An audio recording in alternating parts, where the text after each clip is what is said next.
If there's one thing that's certain in life, it's that there are no certainties. It's almost impossible to know what's waiting up the road or around the corner.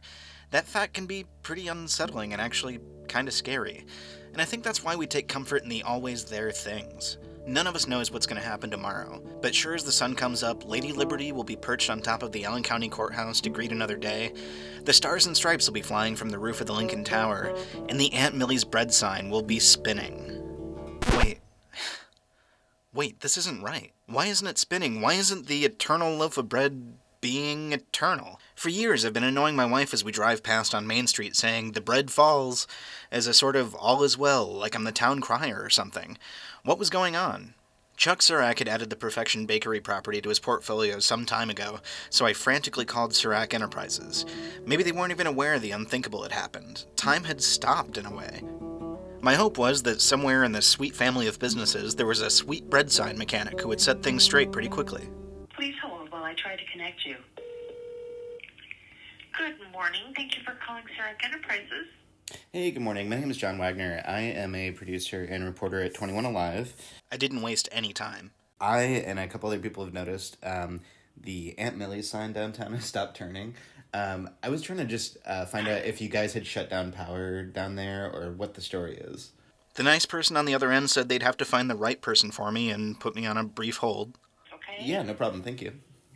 Okay.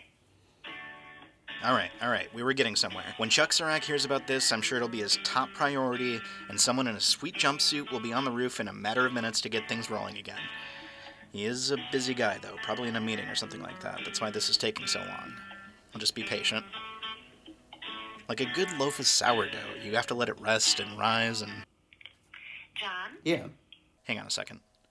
Okay, so... This was a dead end.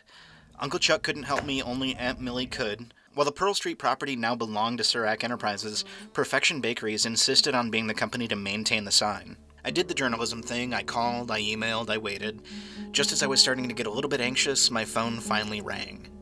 Before I knew it, I was invited into the warm, doughy confines for some fresh-baked answers. Melissa Kahneman with Aunt Millie's gave it to me straight. Why did the sign stop turning?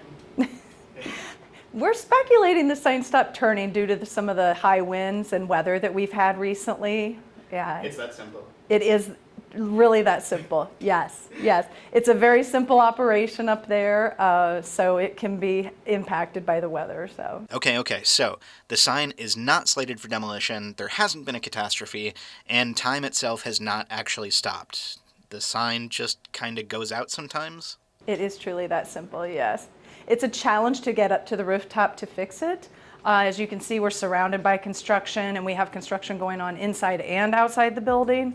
So I think at this time, that's just probably what's playing a factor in getting up to the rooftop and getting it fixed. Yeah. As Melissa assured me, these were not the end times.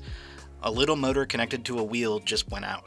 It is just a wheel that spins. There's 9 rotating bread slices, and just one motor up there that spins it. It's the original sign. It's been refaced a couple times with paint and different areas that have fallen off, maybe a slice or two. There's no longer bakery operations at the old downtown facility, just corporate headquarters. So this was my chance to ask. Does corporate get it? Do they know how much this eternal loaf of bread means to people? It's funny, before this discussion, I mentioned that people were calling in, and that's what kind of began this discussion. And my coworker said, "Really? People pay attention?" And I said, "Yeah, they do. They're always the first to let us know when the sign stops working." Melissa has been with Aunt Millie's for decades, and she says she gets it too. She's loved the sign since she was a kid. My family didn't venture downtown that much, but when we did, it was always something you look forward to, to seeing. And it was, as a little kid, seeing this big sign on top of the building was really cool. As we tend to see sometimes here in the Rust Belt, when things aren't preserved, they can just sort of disappear. As of right now, there's absolutely no guarantee the sign will stay a part of Fort Wayne's modest skyline. No, but I think that there will be discussion on that in the future, because at this point it's been there 66 years, and with the revitalization of Fort Wayne and what all of this means to not only us but the visitors, I think that's going to need to be some future discussion around that. So whether or not the Infinite Slices get any kind of state or local landmark sanction, the folks at Aunt Millie's say they're doing what they can to keep this piece of history rolling. When we put the new face on 2007, which has been 16 years now, it's been a while. So I don't know how that's possible. I know when I say that I think, wait, really? Did I just do the math wrong? But when you look at it, it looks like it's time for maybe some TLC. So yeah. And with the engine shutting down, that might be a good opportunity to protect it, maybe. Sometimes it's just a bad case of weather. Yeah, and we're in Indiana, so yeah. Now, without getting into a whole history report, suffice to say Aunt Millie's has a long history here.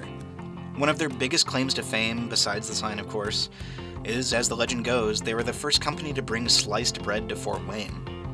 And while loaves no longer roll out hot from the ovens on Pearl Street, once a tiny motor gets a little love, the Sunbeam sign will give us this day our daily bread once again.